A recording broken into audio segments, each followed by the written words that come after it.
Ernesto Sábato. La resistencia.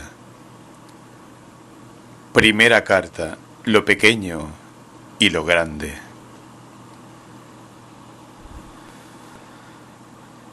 Hay días en que me levanto con una esperanza demencial, momentos en los que siento que las posibilidades de una vida más humana están al alcance de nuestras manos.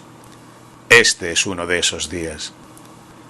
Y entonces me he puesto a escribir casi a tientas en la madrugada, con urgencia, como quien saliera a la calle a pedir ayuda ante la amenaza de un incendio, como un barco que a punto de desaparecer hiciera una última y ferviente seña a un puerto que sabe cercano pero ensordecido por el ruido de la ciudad y por la cantidad de letreros que le enturbian la mirada. Les pido que nos detengamos a pensar en la grandeza a la que todavía podemos aspirar si nos atrevemos a valorar la vida de otra manera. No os pido ese coraje que nos sitúe en la verdadera dimensión del hombre. Todos, una y otra vez, nos doblegamos. Pero hay algo que no falla, y es la convicción de que únicamente los valores del espíritu nos pueden salvar de este terremoto que amenaza la condición humana. Mientras les escribo, me he detenido a palpar una rústica talla que me regalaron los Tobas y que me trajo, como un rayo a mi memoria, una exposición virtual que me mostraron ayer en una computadora que debo reconocer que me pareció cosa de mandinga. Porque a medida que nos relacionamos de manera abstracta, más nos alejamos del corazón de las cosas, y una indiferencia metafísica se adueña de nosotros mientras toman poder entidades sin sangre ni nombres propios. Trágicamente, el hombre está perdiendo el diálogo con los demás y el reconocimiento del mundo que lo rodea, siendo que es allí donde se dan el encuentro, la posibilidad del amor, los gestos supremos de la vida. Las palabras de la mesa, incluso las discusiones o los enojos, parecen ya reemplazadas por la visión hipnótica. La televisión nos tantaliza, quedamos como prendados de ella. Este efecto entre mágico y maléfico es obra, creo, del exceso de la luz que con su intensidad nos toma. No puedo menos que recordar ese mismo efecto que produce en los insectos y aun en los grandes animales. Y entonces, no solo nos cuesta abandonarla, sino que también perdemos la capacidad para mirar y ver lo cotidiano. Una calle con enormes tipas, unos ojos candorosos en la cara de una mujer vieja, las nubes de un atardecer. La floración del aromo en pleno invierno no llama la atención a quienes no llegan ni a gozar de los jacarandáes en Buenos Aires. Muchas veces me ha sorprendido cómo vemos mejor los paisajes en las películas que en la realidad. Es apremiante reconocer los espacios de encuentro que nos quiten de ser una multitud masificada, mirando aisladamente la televisión.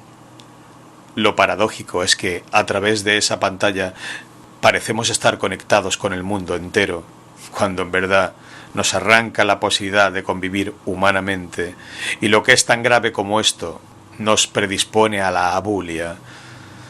Irónicamente he dicho en muchas entrevistas que la televisión es el opio del pueblo, modificando la famosa frase de Marx, pero lo creo.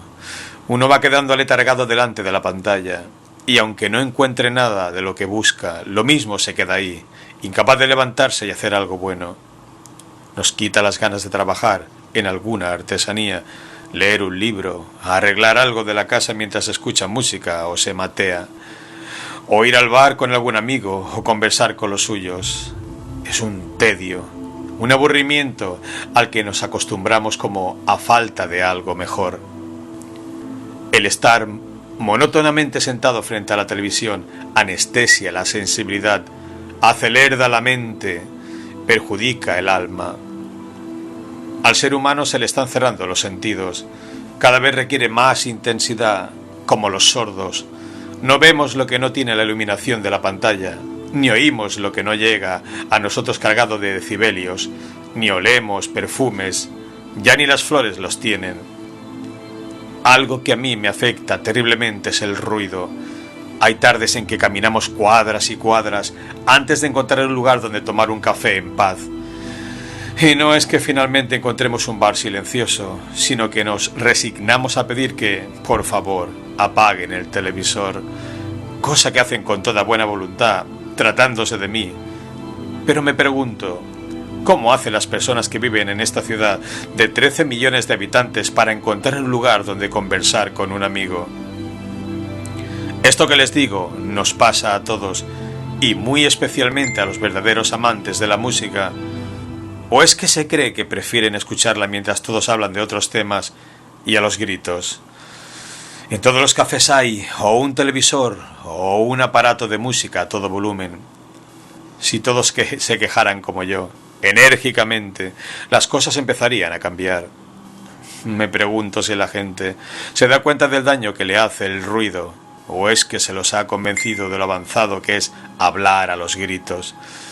En muchos departamentos se oye el televisor del vecino. ¿Cómo no respetamos tan poco? ¿Cómo hace el ser humano para soportar el aumento de decibelios en que vive? Las experiencias con animales han demostrado que el alto volumen les daña la memoria primero, luego los enloquece y finalmente los mata. Debo de ser como ellos porque hace tiempo que ando por la calle con tapones para los oídos. El hombre se está acostumbrando a aceptar pasivamente una constante intrusión sensorial, y esta actitud pasiva termina siendo una servidumbre mental, una verdadera esclavitud. Pero hay una manera de contribuir a la protección de la humanidad, y es no resignarse. No mirar con indiferencia cómo desaparece de nuestra mirada la infinita riqueza que forma el universo que nos rodea, con sus colores, sonidos y perfumes. Ya los mercados no son aquellos a los que iban las mujeres con sus puestos de frutas, de verduras, de carnes, verdadera fiesta de colores y olores, fiesta de la naturaleza en medio de la ciudad, atendidos por hombres que vociferaban entre sí mientras nos contagiaban la gratitud por sus frutos. Pensar que con mamá íbamos a la pollería a comprar huevos que, en ese mismo momento, retiraban de las gallinas ponedoras. Ahora ya todo viene envasado y se ha comenzado a hacer las compras por computadora a través de esa pantalla que será la ventana por la que los hombres sentirán la vida, así de indiferente e intocable. No hay otra manera de alcanzar la eternidad que ahondando en el instante, ni otra forma de llegar a la universalidad que a través de la propia circunstancia, el hoy y aquí. Y entonces, ¿cómo? Hay que revalorar el pequeño lugar y el poco tiempo en que vivimos, que nada tienen que ver con esos paisajes maravillosos que podemos mirar en la televisión, pero que están sagradamente impregnados de la humanidad de las personas que vivimos en él. Uno dice silla o ventana o reloj, palabras que designan meros objetos, y sin embargo, de pronto transmitimos algo misterioso e indefinible, algo que es como una clave, como un mensaje inefable de una profunda región de nuestro ser. Decimos silla, pero no queremos decir silla, y nos entienden. O por lo menos nos entienden aquellos a quienes está secretamente destinado el mensaje. Así, aquel par de zuecos, aquella vela, esa silla, no quieren decir ni esos zuecos, ni esa vela macilenta, ni aquella silla de paja, sino Van Gogh, Vincent, su ansiedad, su angustia, su soledad.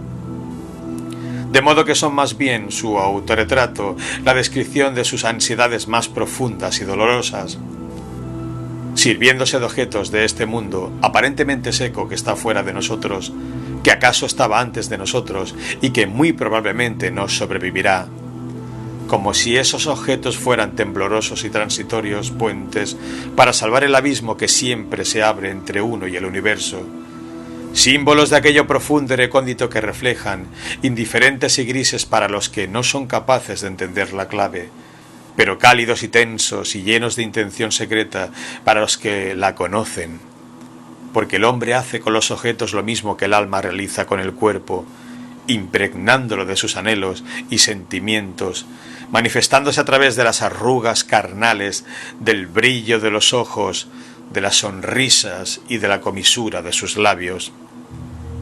Si nos volvemos incapaces de crear un clima de belleza en el pequeño mundo a nuestro alrededor y solo atendemos a las razones del trabajo, tantas veces deshumanizado y competitivo, ¿cómo podremos resistir? La presencia del hombre se expresa en el arreglo de una mesa, en unos discos apilados, en un libro, en un juguete. El contacto con cualquier obra humana evoca en nosotros la vida del otro. Deja huellas a su paso que nos inclinan a reconocerlo y a encontrarlo. Si vivimos como autómatas, seremos ciegos a las huellas que los hombres nos van dejando, como las piedritas que tiraban Hansel y Gretel en la esperanza de ser encontrados. El hombre se expresa para llegar a los demás, para salir del cautiverio de su soledad. Es tal su naturaleza de peregrino que nada colma su deseo de expresarse. Es un gesto inherente a la vida que no hace a la utilidad, que trasciende toda posibilidad funcional. Los hombres, a su paso, van dejando su vestigio. Del mismo modo, al retornar a nuestra casa después de un día de trabajo agobiante, una mesita cualquiera, un par de zapatos gastados, una simple lámpara familiar, son conmovedores símbolos de una costa que ansiamos alcanzar, como náufragos exhaustos que lograran tocar tierra después de una larga lucha contra la tempestad. Son muy pocas las horas libres que nos deja el trabajo, apenas un rápido desayuno que solemos tomar pensando ya en los problemas de la oficina, porque de tal modo nos vivimos como productores que nos estamos volviendo incapaces de detenernos ante una taza de café en las mañanas o de unos mates compartidos. Y la vuelta a la casa, la hora de reunirnos con los amigos o la familia, o de estar en silencio como la naturaleza a esa misteriosa hora del atardecer que recuerda los cuadros de Millet, tantas veces se nos pierde mirando televisión. Concentrados en algún canal o haciendo zapping, parece que logramos una belleza o un placer que ya no descubrimos compartiendo un guiso o un vaso de vino o una sopa de caldo humeante que nos vincule a un amigo en una noche cualquiera. Cuando somos sensibles, cuando nuestros poros no están cubiertos de las implacables capas, la cercanía con la presencia humana nos sacude, nos alienta, comprendemos que es el otro el que siempre nos salva. Y si hemos llegado a la edad que tenemos es porque otros nos han ido salvando la vida incesantemente. A los años que tengo hoy, puedo decir dolorosamente que toda vez que nos hemos perdido un encuentro humano, algo quedó atrofiado en nosotros o quebrado. Muchas veces somos incapaces de un genuino encuentro porque solo reconocemos a los otros en la medida que definen nuestro ser y nuestro modo de sentir o que nos son propicios a nuestros proyectos. Uno no puede detenerse en un encuentro porque está atestado de trabajos, de trámites, de ambiciones y porque la magnitud de la ciudad nos supera. Entonces, el otro ser humano no nos llega, no lo vemos. Está más a nuestro alcance un desconocido con el que hablamos a través de la computadora. En la calle, en los negocios, en los infinitos trámites, uno sabe abstractamente que está tratando con seres humanos, pero en lo concreto tratamos a los demás como a otros tantos servidores informáticos o funcionales. No vivimos esta relación de modo afectivo, como si tuviésemos una capa de protección contra los acontecimientos humanos desviantes de la atención. Los otros nos molestan, nos hacen perder el tiempo, lo que deja al hombre espantosamente solo, como si en medio de tantas personas, o por ello mismo, cundiera el autismo. He visto algunas películas donde la alienación y la soledad son tales que las personas buscan amarse a través de un monitor. Por no hablar de esas mascotas artificiales que inventaron los japoneses, que no sé qué nombre tienen, que se las cuida como si vivieran, porque tienen sentimientos y hay que hablarles. Qué basura y qué trágico pensar que esa es la manera que tienen muchas personas de expresar su afecto. Un juego siniestro cuando hay tanto niño tirado por el mundo y tanto noble animal camino a la extinción. Estamos a tiempo de revertir este abandono y esta masacre. Esta convicción ha de poseernos hasta el compromiso. La vida es abierta por naturaleza, aun en quienes la barrera que han levantado en torno a lo propio pareciera ser más oscura que una mazmorra. El laberinto de la vida exige un intersticio, apenas el espacio que necesita un latido para seguir viviendo, y a través de él puede colarse la plenitud de un encuentro, como las grandes mareas pueden filtrarse aún en las represas más fortificadas. O una enfermedad puede ser la apertura o el desborde de un milagro cualquiera de la vida. Una persona que nos ame a pesar de nuestra cerrazón, o como una gota que golpeara incesantemente contra los altos muros. Y entonces, la persona que estaba más sola y cerrada puede ser ella misma, la más capacitada por haber sido quien soportó largo tiempo esa grave carencia. Motivo por el cual son muchas veces los que más orfandad han sufrido quienes más cuidado ponen en la persona amada. Amor que nunca se recibe como descontado, que siempre pertenece a la magnitud del milagro, y esta comprobación que tantas veces hemos hecho en la vida, mal que les pese a algunos psicólogos, es lo que nos alienta a pensar que nuestra sociedad, tan enfermiza y deshumanizada, puede ser quien dé origen a una cultura religiosa, como lo profetizó Berdyaev a principios del siglo XX. La medicina es una de las áreas donde puede verse una contraola que golpea esta trágica creencia en la abstracción. Si en 1900 un curandero curaba por sugestión, los médicos echaban a reír, porque en aquel tiempo solo creían en cosas materiales como un músculo o un hueso. Hoy practican eso mismo que antes consideraban superstición con el nombre de medicina psicosomática. Pero durante mucho tiempo subsistió en ellos el fetichismo por la máquina, la razón y la materia, y se enorgullecían de los grandes triunfos de su ciencia por el solo hecho de haber reemplazado el auge de la viruela por el del cáncer. La falla central que sufrió la medicina proviene de la falsa base filosófica de los 3 siglos pasados, de la ingenua separación entre alma y cuerpo, del cándido materialismo que conducía a buscar toda enfermedad en lo somático. El hombre no es un simple objeto físico, desprovisto de alma, ni siquiera un simple animal. Es un animal que no solo tiene alma, sino espíritu, y el primero de los animales que ha modificado su propio medio por obra de la cultura. Como tal, es un equilibrio inestable entre su propio soma y su medio físico y cultural. Una enfermedad es quizá la ruptura de ese equilibrio, que a veces puede ser provocada por un impulso somático y otras por un impulso anímico, espiritual o social. No es nada difícil que enfermedades modernas como el cáncer sean esencialmente debidas al desequilibrio que la técnica y la sociedad moderna han producido entre el hombre y su medio. ¿El cáncer no es acaso un cierto tipo de crecimiento desmesurado y vertiginoso? Cambios mesológicos provocaron la desaparición de especies enteras, y así como los grandes reptiles no pudieron sobrevivir a las transformaciones que ocurrieron al final del período mesozoico, podía suceder que la especie humana fuese incapaz de soportar los catastróficos cambios del mundo contemporáneo. Pues estos cambios son tan terribles, tan profundos y sobre todo tan vertiginosos, que aquellos que provocaron la desaparición de los reptiles resultan insignificantes. El hombre no ha tenido tiempo para adaptarse a las bruscas y potentes transformaciones que su técnica y su sociedad han producido a su alrededor, y no es arriesgado afirmar que las enfermedades modernas sean los medios de que se está valiendo el cosmos para sacudir a esta orgullosa especie humana. Nuestro tiempo cuenta con teléfonos para suicidas, sí. Es probable que algo se le pueda decir a un hombre para quien la vida ha dejado de ser el bien supremo.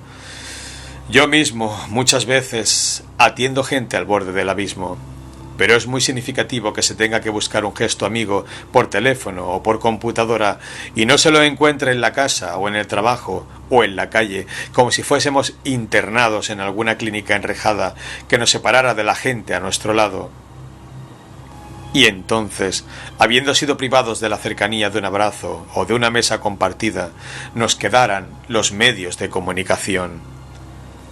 De la misma manera, cuánto mejor es morir en la propia cama, rodeado de afecto, acompañado por las voces, los rostros y los objetos familiares, que en esas ambulancias que atraviesan como bólidos las calles para ingresar al moribundo en una sala esterilizada en lugar de dejarlo en paz.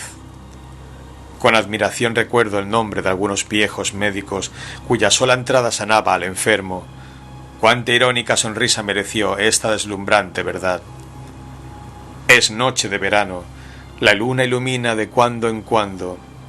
Avanzo hacia mi casa entre las magnolias y las palmeras, entre los jazmines y las inmensas araucarias, y me detengo a observar la trama que las enredaderas han labrado sobre el frente de esta casa que es ya una ruina querida, con persianas podridas y desquiciadas, y, sin embargo, o precisamente por su vejez parecida a la mía, comprendo que no la cambiaría por ninguna mansión en el mundo. En la vida existe un valor que permanece muchas veces invisible para los demás, pero que el hombre escucha en lo hondo de su alma. Es la fidelidad o traición a lo que sentimos como un destino o una vocación a cumplir. El destino, al igual que todo lo humano, no se manifiesta en abstracto, sino que se encarna en alguna circunstancia, en un pequeño lugar, en una cara amada, o en un nacimiento pobrísimo en los confines de un imperio. Ni el amor, ni los encuentros verdaderos, ni siquiera los profundos desencuentros, son obra de las casualidades, sino que nos están misteriosamente reservados. ¿Cuántas veces en la vida me ha sorprendido cómo, entre las multitudes de personas que existen en el mundo, nos cruzamos con aquellas que de alguna manera poseían las tablas de nuestro destino, como si hubiéramos pertenecido a una misma organización secreta o a los capítulos de un mismo libro? Nunca supe si se los reconoce porque ya se los buscaba o se los busca porque ya bordeaban los aledaños de nuestro destino. El destino se muestran signos e indicios que parecen insignificantes pero que luego reconocemos como decisivos. Así, en la vida, uno muchas veces cree andar perdido, cuando en realidad siempre caminamos con un rumbo fijo, en ocasiones determinado por nuestra voluntad más visible, pero en otras, quizás más decisivas, para nuestra existencia, por una voluntad desconocida aún para nosotros mismos, pero no obstante poderosa e inmanejable, que nos va haciendo marchar hacia los lugares en que debemos encontrarnos con seres o cosas que, de una manera o de otra, son, o han sido, o van a ser primordiales para nuestro destino, favoreciendo o estorbando nuestros deseos aparentes, ayudando u obstaculizando nuestras ansiedades y a veces, lo que resulta todavía más asombroso, demostrando a la larga estar más despiertos que nuestra voluntad consciente. En el momento, nuestras vidas nos parecen escenas sueltas, una al lado de la otra, como tenues, inciertas y livianísimas hojas arrastradas por el furioso y sin sentido viento del tiempo. Mi memoria está compuesta de fragmentos de existencia estáticos y eternos. El tiempo no pasa. Entre ellos, y cosas que sucedieron en épocas muy remotas entre sí, están unas junto a otras vinculadas o reunidas por extrañas antipatías y simpatías. ¿O acaso salgan a la superficie de la conciencia unidas por vínculos absurdos pero poderosos, como una canción, una broma o un odio común? Como ahora, para mí, el hilo que las une y que las va haciendo salir una después de otra es cierta ferocidad en la búsqueda de algo absoluto, cierta perplejidad la que une palabras como hijo, amor, Dios, pecado, pureza, mar, muerte. Pero no creo en el destino como fatalidad, como en la tradición griega o en nuestro tango, contra el destino nadie la talla. Porque de ser así, ¿para qué les estaría escribiendo? Creo que la libertad nos fue destinada para cumplir una misión en la vida, y sin libertad nada vale la pena. Es más, creo que la libertad que está a nuestro alcance es mayor de la que nos atrevemos a vivir. Basta con leer la historia, esa gran maestra, para ver cuántos caminos ha podido abrir el hombre con sus brazos, cuánto el ser humano ha modificado el curso de los hechos, con esfuerzo, con amor, con fanatismo. Pero si no nos dejamos tocar por lo que nos rodea, no podremos ser solidarios con nada ni nadie. Seremos esa expresión escalofriante con que se nombra al ser humano de este tiempo, átomo cápsula, ese individuo que crea a su alrededor otras tantas cápsulas en las que se encierra en su departamento funcional, en la parte limitada del trabajo a su cargo, en los horarios de su agenda. No podemos olvidar que antes La siembra, la pesca, la recolección de los frutos, la elaboración de las artesanías, como el trabajo en las herrerías o los talleres de costura o en los establecimientos de campo, reunían a las personas y las incorporaban en la totalidad de su personalidad. Fue la intuición del comienzo de esa ruptura la que llevó a obreros del siglo XVIII a rebelarse contra las máquinas, a querer prenderles fuego.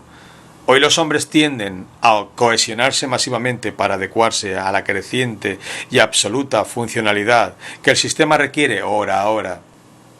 Pero entre la vida de las grandes ciudades, que lo sobrepasan como un tornado a las arenas de un desierto, y la costumbre de mirar televisión, donde uno acepta que pase lo que pase y no se cree responsable, la libertad está en peligro, tan grave como lo que dijo Junger: si los lobos contagian a la masa, un mal día el rebaño se convierte en horda. Si cambia la mentalidad del hombre, el peligro que vivimos es paradójicamente una esperanza. Podremos recuperar esta casa que nos fue míticamente entregada. La historia siempre es novedosa. Por eso, a pesar de las desilusiones y frustraciones acumuladas, no hay motivo para descreer del valor de las gestas cotidianas, aunque simples y modestas, son las que están generando una nueva narración de la historia, abriendo así un nuevo curso al torrente de la vida. La pertenencia del hombre a lo simple y cercano se acentúa aún más en la vejez, cuando nos vamos despidiendo de proyectos y más nos acercamos a la tierra de nuestra infancia, y no la tierra en general, sino aquel ínfimo pedazo de tierra en que transcurrió nuestra niñez, en que tuvimos nuestros juegos y nuestra magia, la irrecuperable magia de la irrecuperable niñez. Y entonces recordamos un árbol, la cara de algún amigo, un perro, un camino polvoriento, la siesta de verano, con su rumor de cigarras, un arroyito, cosas así. No grandes cosas, sino pequeñas y modestísimas cosas, pero que en el ser humano adquieren increíble magnitud, sobre todo cuando el hombre que va a morir solo puede defenderse con el recuerdo tan angustiosamente incompleto, tan transparente y poco carnal de aquel árbol o de aquel arroyito de la infancia, que no solo están separados por los abismos del tiempo, sino por vastos territorios. Así, nos es dado ver a muchos viejos que casi no hablan y todo el tiempo parecen mirar a lo lejos, cuando en realidad miran hacia adentro, hacia lo más profundo de su memoria, porque la memoria es lo que resiste al tiempo y a sus poderes de destrucción, y es algo así como la forma que la eternidad puede asumir en ese incesante tránsito.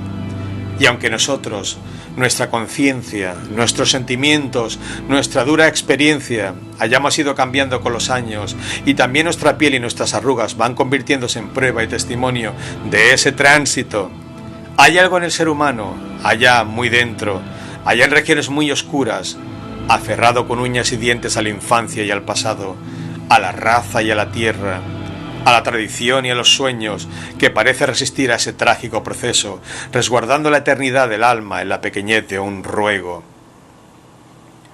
Se ha necesitado una crisis general de la sociedad para que estas sencillas pero humanas verdades resurgieran con todo su vigor. Estaremos perdidos si no revertimos con energía, con amor, esta tendencia que nos constituye en adoradores de la televisión, los chicos idiotizados que ya no juegan en los parques, si hay Dios, que no lo permita. Vuelven a mi memoria imágenes de hombres y mujeres luchando en la adversidad, como aquella indiecita embarazada, casi una niña, que me arrancó lágrimas de emoción en el Chaco, porque en medio de la miseria y las privaciones su alma agradecía la vida que llevaba en ella. Qué admirable es a pesar de todo el ser humano, esa cosa tan pequeña y transitoria, tan reiteradamente aplastada por terremotos y guerras, tan cruelmente puesta a prueba por los incendios y naufragios y pestes y muertes de hijos y padres. Sí, tengo una esperanza demencial, ligada, paradójicamente, a nuestra actual pobreza existencial y al deseo, que descubro muchas miradas, de que algo grande pueda consagrarnos a cuidar afanosamente la tierra en la que vivimos. Con todo, mientras digo esto, algo como una visión tremenda me hace sentir que ya pasó la gran pesadilla, que ya hemos comprendido que toda consideración abstracta, aunque se refiera a problemas humanos, no sirve para consolar a ningún hombre, para mitigar ninguna de las tristezas y angustias que puede sufrir un ser concreto de carne y hueso, un pobre ser con ojos que miran ansiosamente hacia qué o hacia quién, una criatura que sólo sobrevive por la esperanza.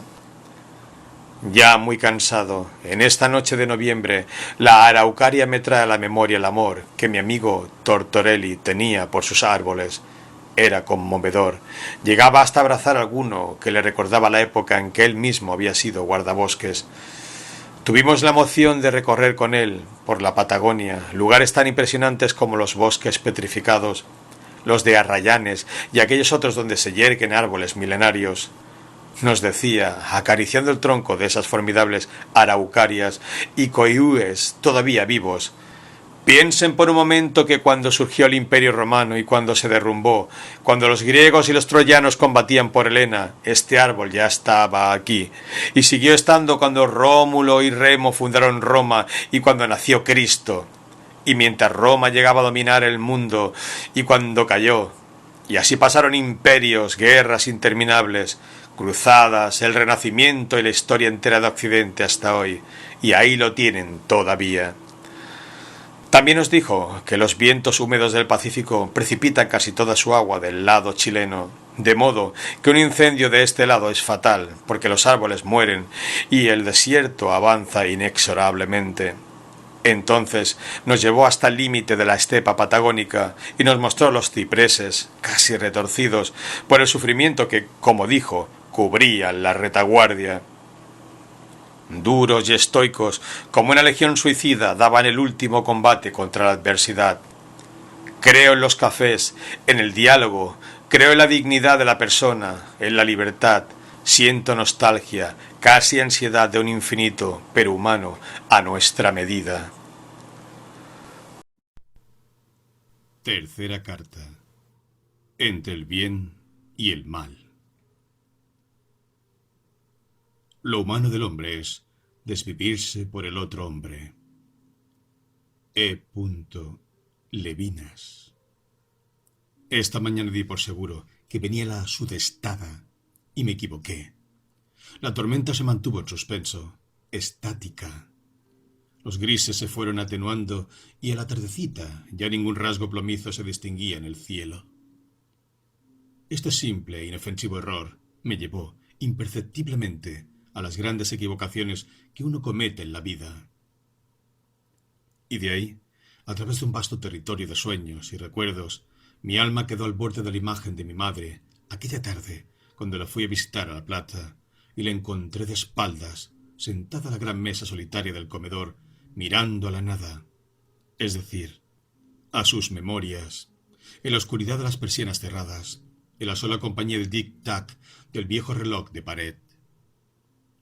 Rememorando, seguramente, aquel tiempo feliz en que todos estábamos alrededor de la enorme mesa Chippendale, los grandes aparadores y trinchantes de otro tiempo, con el padre en una cabecera y ella en la otra, cuando mi hermano Pepe repetía sus cuentos, las inocentes mentiras de aquel folclore familiar. A mi madre se le habían empañado los ojos al verme, y algo me había repetido de aquello, de que la vida es un sueño. Yo la había mirado en silencio. ¿Qué le podía atenuar?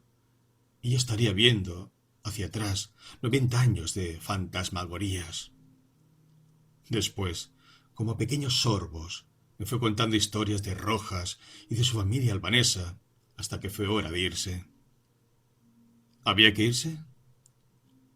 Los ojos de mi madre volvieron a nublarse. Pero ella era estoica. Descendía de una familia de guerreros, aunque no lo quisiera, aunque lo negase.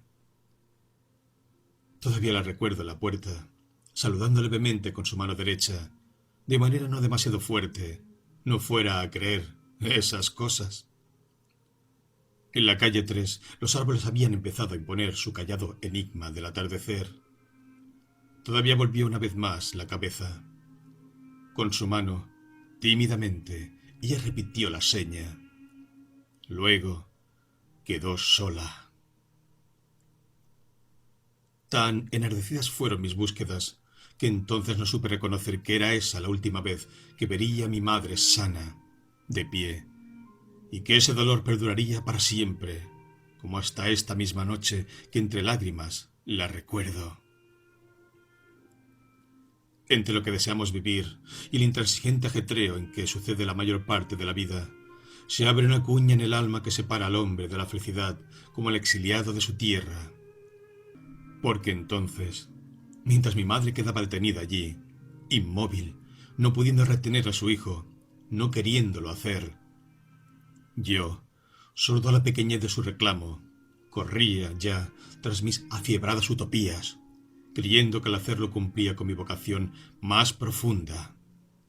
Y, aunque ni la ciencia, ni el surrealismo, ni mi compromiso con el movimiento revolucionario hayan saciado mi angustiosa sed de absoluto, reivindico el haber vivido entregado a lo que me apasionó.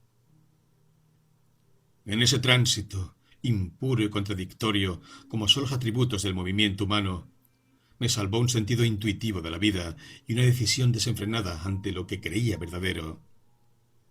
La existencia, como el personaje de La náusea, se me parecía como un insensato, gigantesco y gelatinoso laberinto, y como él, sentí la ansiedad de un orden puro, de una estructura de acero pulido, nítido y fuerte. Cuanto más me acosaban las tinieblas del mundo nocturno, más me aferraba al universo platónico, porque cuanto más grande es el tumulto interior, más nos sentimos inclinados a cerrarnos en algún orden.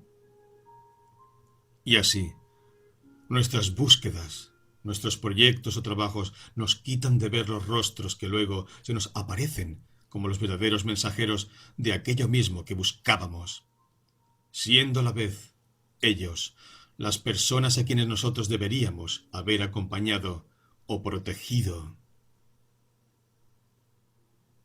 Qué poco tiempo le dedicamos a los viejos.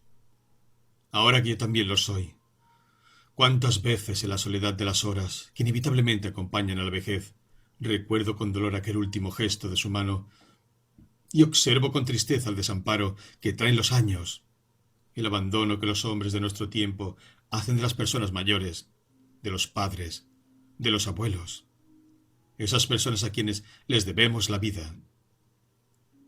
Nuestra avanzada sociedad deja de lado a quienes no producen.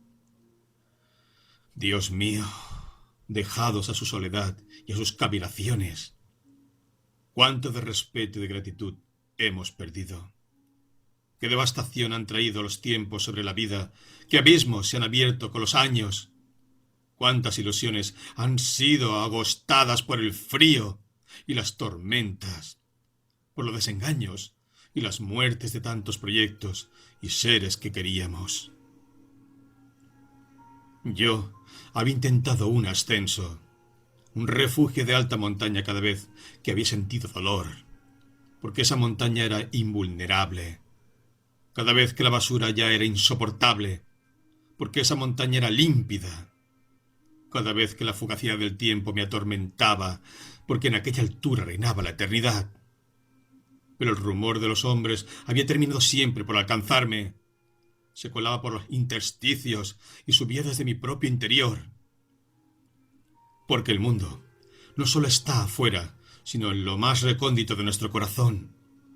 Y tarde o temprano, aquella alta montaña incorruptible concluye pareciéndonos un triste simulacro, una huida, porque el mundo del que somos responsables es este de aquí, el único que nos hiere con el dolor y la desdicha, pero también el único que nos da la plenitud de la existencia. Esta sangre, este cuerpo, este amor, esta espera de la muerte. El único que nos ofrece un jardín en el crepúsculo, el roce de la mano que amamos. Mientras les escribo, vuelve la imagen de mi madre, a quien dejé tan sola en sus últimos años. Hace tiempo escribí que la vida se hace en borrador, lo que indudablemente le da su trascendencia, pero nos impide dolorosamente reparar nuestras equivocaciones y abandonos.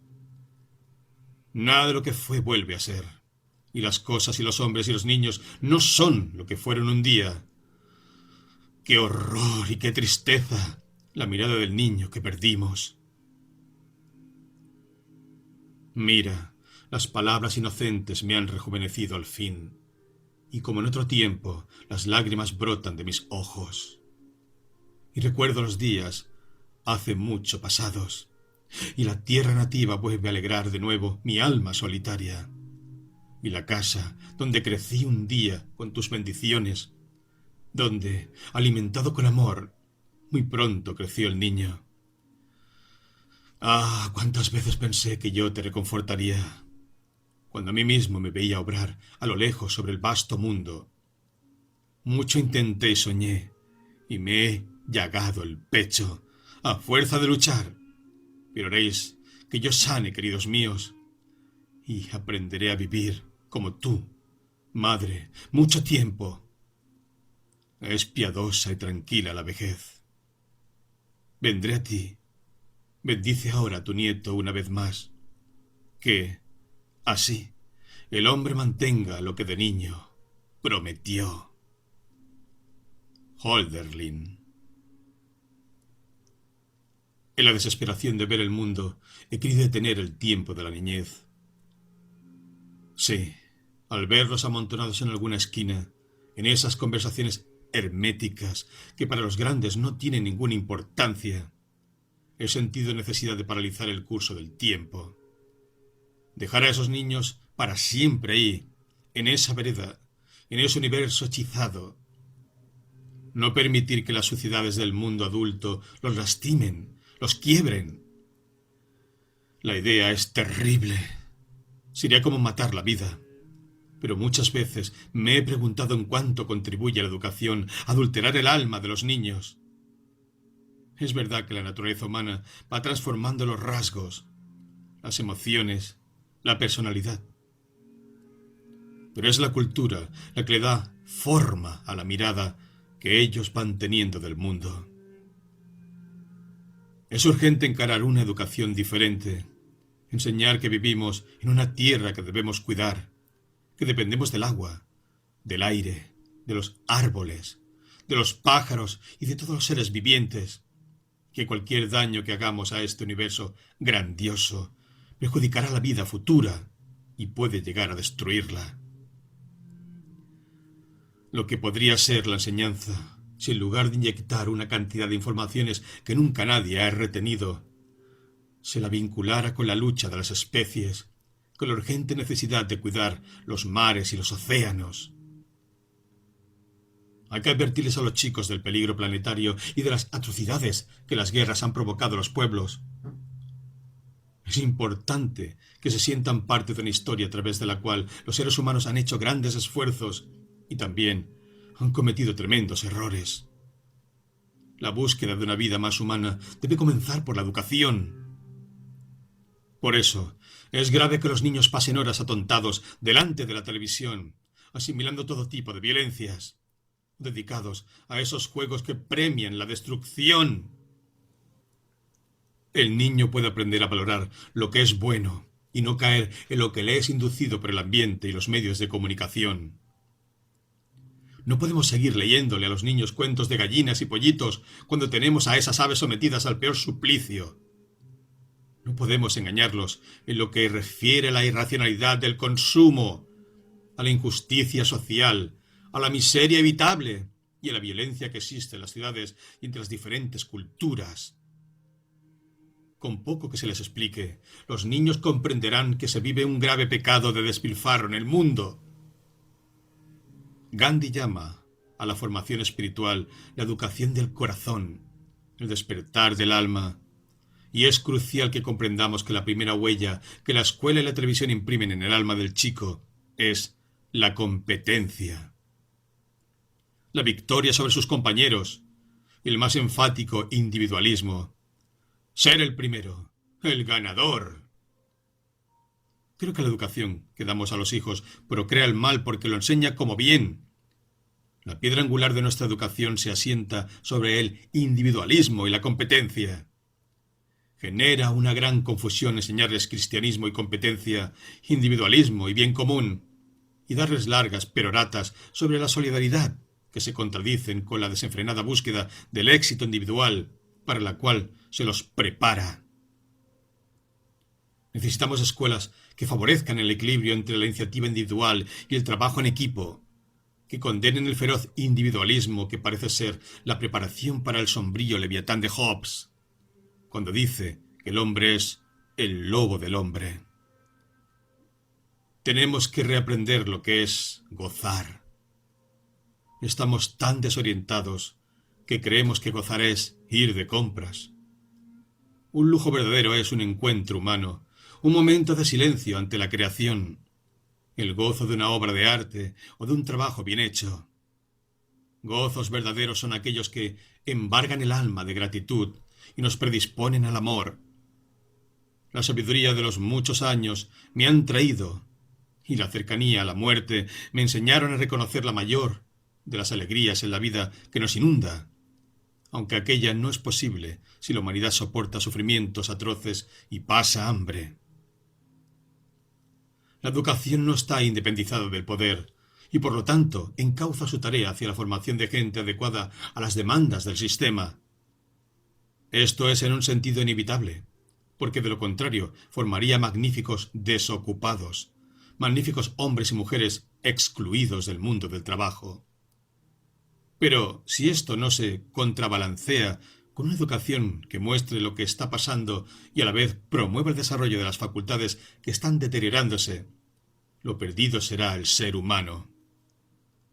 Y solo habrá privilegiados que puedan a la vez comer, tener una casa y un mínimo de posibilidades económicas, y ser personas espiritualmente cultivadas y valiosas.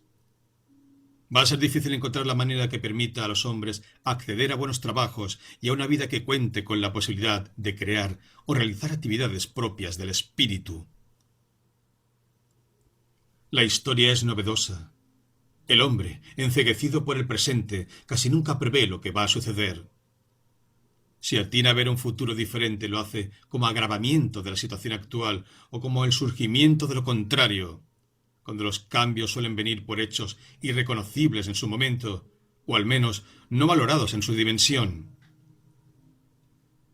Hoy, ante la cercanía del momento supremo, intuyo que un nuevo tiempo espiritualmente muy rico está a las puertas de la humanidad. Si comprendemos que cada uno de nosotros posee más poder sobre el mal que el mundo de lo que creemos, y tomamos una decisión. Lentamente iba naciendo un nuevo día en la ciudad de Buenos Aires, un día como otro cualquiera de los innumerables que han nacido desde que el hombre es hombre. Desde la ventana, Martín vio a un chico que corría con los diarios de la mañana, tal vez para calentarse, tal vez porque en ese trabajo hay que moverse. Un perro vagabundo, no muy diferente del bonito, revolvía un tacho de basura. Una muchacha como Hortensia iba a su trabajo. ¿Cómo había dicho Bruno una vez? La guerra podía ser absurda o equivocada, pero el pelotón al que uno pertenecía era algo absoluto. Estaba D'Arcangelo, por ejemplo. Estaba la misma Hortensia. Un perro, basta. El hombre, el alma del hombre, está suspendida entre el anhelo del bien, esa nostalgia eterna de amor que llevamos, y la inclinación al mal, que nos seduce y nos posee, muchas veces sin que ni siquiera nosotros hayamos comprendido el sufrimiento que nuestros actos pudieron haber provocado en los demás. El poder del mal en el mundo me llevó a sostener durante años un tipo de maniqueísmo. Si Dios existe y es infinitamente bondadoso y omnipotente, está encadenado, porque no se lo percibe. En cambio, el mal es de una evidencia que no necesita demostración. Bastan algunos ejemplos. Hitler, las torturas que se cometieron en América Latina. Son esos momentos en que una y otra vez me repito, cuánto mejores son los animales. Sin embargo, qué grandiosa y conmovedora es la presencia de la bondad en medio de la ferocidad y la violencia. La bondad y la maldad nos resultan inabarcables, porque suceden en nuestro propio corazón. Son indudablemente el gran misterio. Esta trágica dualidad se refleja sobre la cara del hombre donde, lenta pero inexorablemente, dejan su huella los sentimientos y las pasiones, los afectos y los rencores, la fe, la ilusión y los desencantos, las muertes que hemos vivido o presentido, los otoños que nos entristecieron o desalentaron, los amores que nos han hechizado, los fantasmas que, en sus sueños o sus ficciones, nos visitan o acosan, en los ojos que lloran por dolor o se cierran por el sueño, pero también por el pudor o la astucia, en los labios que se aprietan por empecinamiento, pero también por crueldad, en las cejas que se contraen por inquietud o extrañeza, o que se levantan en la interrogación y la duda, en fin, en las venas que se hinchan por rabia o sensualidad, se va delineando la móvil geografía que el alma termina por construir sobre la sutil y maleable piel del rostro, revelándose así, según la fatalidad que le es propia, a través de esa materia que a la vez es su prisión y su gran posibilidad de existencia. El arte fue el puerto definitivo donde colmé mi ansia de nave sedienta y a la deriva. Lo hizo cuando la tristeza y el pesimismo habían ya roído de tal modo mi espíritu que, como un estigma, quedaron para siempre enhebrados a la trama de mi existencia. Pero debo reconocer que fue precisamente el desencuentro, la ambigüedad, esta melancolía frente a lo efímero y precario, el origen de la literatura en mi vida. En los tratados, el escritor debe ser coherente y unívoco, y por eso al ser humano se le escapa de las manos. En la novela, el personaje es ambiguo, como en la vida real, y la realidad que aparece en una gran obra de ficción es realmente representativa.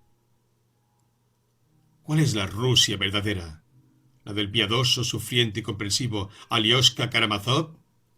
¿O la del canalla de Svidrigailov? Ni la una ni la otra, o mejor dicho, la una y la otra. El novelista es todos y cada uno de sus personajes, con el total de las contradicciones que esa multitud presenta. Es a la vez o en diferentes momentos de su existencia piadoso y despiadado, generoso y mezquino, austero y libidinoso. Y cuanto más complejo es un individuo, más contradictorio es. Lo mismo ocurre con los pueblos.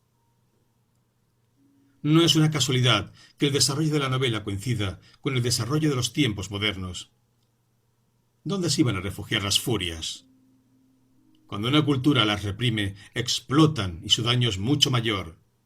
Se habla mucho del hombre, nuevo, con mayúsculas. Pero no vamos a crear a ese hombre si no lo reintegramos. Está desintegrado por esta civilización racionalista y mecánica de plásticos y computadoras. En las grandes culturas, como en las obras de arte, las fuerzas oscuras son atendidas, por más que nos avergüencen o nos den asco. Persona quiere decir máscara, y cada uno de nosotros tiene muchas. ¿Hay realmente una verdadera que pueda expresar la compleja, ambigua y contradictoria condición humana? Me acuerdo de algo que había dicho Bruno. Siempre es terrible ver a un hombre que se cree absoluta y seguramente solo, pues hay en él algo trágico, quizás hasta de sagrado, y a la vez de horrendo y vergonzoso. Siempre, decía Bruno, llevamos una máscara, que nunca es la misma, sino que cambia para cada uno de los lugares que tenemos asignados en la vida. La del profesor, la del amante, la del intelectual, la del héroe, la del hermano cariñoso. Pero, ¿qué máscara nos ponemos o qué máscara nos queda cuando estamos en soledad, cuando creemos que nadie nos observa, nos controla, nos escucha, nos exige, nos suplica, nos intima, nos ataca? ¿Acaso el carácter sagrado de ese instante se deba a que el hombre está entonces frente a la divinidad, o por lo menos ante su propia e implacable conciencia? ¿Cuántas lágrimas hay detrás de las máscaras? ¿Cuánto más podía el hombre llegar al encuentro con el otro hombre si nos acercáramos los unos a los otros como necesitados que somos, en lugar de figurarnos fuertes?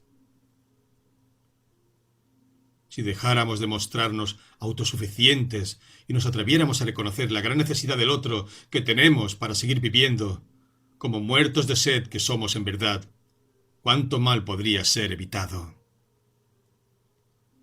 Viene en mi memoria aquel relato que hace Saint-Exupéry, de cuando tuvo que aterrizar forzosamente en el desierto, y él y su mecánico quedaron por 3 días sin agua para beber.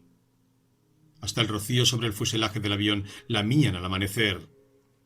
Cuando el delirio ya había comenzado a poseerlos, un beduino sobre un camello, desde una duna lejana, fijó su mirada sobre ellos. El nómada avanzó sobre la arena, nos dice, como un dios sobre el mar. El árabe nos ha mirado, simplemente. Nos ha empujado con las manos en nuestros hombros y hemos obedecido. Nos hemos tendido. No hay aquí ni razas, ni lenguas, ni divisiones. Hay ese nómada pobre que ha posado sobre nuestros hombros manos de arcángel. Después de hacer una descripción inolvidable del agua, dice: En cuanto a ti que nos salvas, beduino de Libia, te borrarás, sin embargo, para siempre de mi memoria. No me acordaré nunca de tu rostro. Tú eres el hombre y te me aparecerás con la cara de todos los hombres a la vez. Nunca fijaste la mirada para examinarnos y nos has reconocido. Eres el hermano bien amado y a mi vez yo te reconoceré en todos los hombres. Te me aparecerás bañado de nobleza y de benevolencia, gran señor que tienes el poder de dar de beber.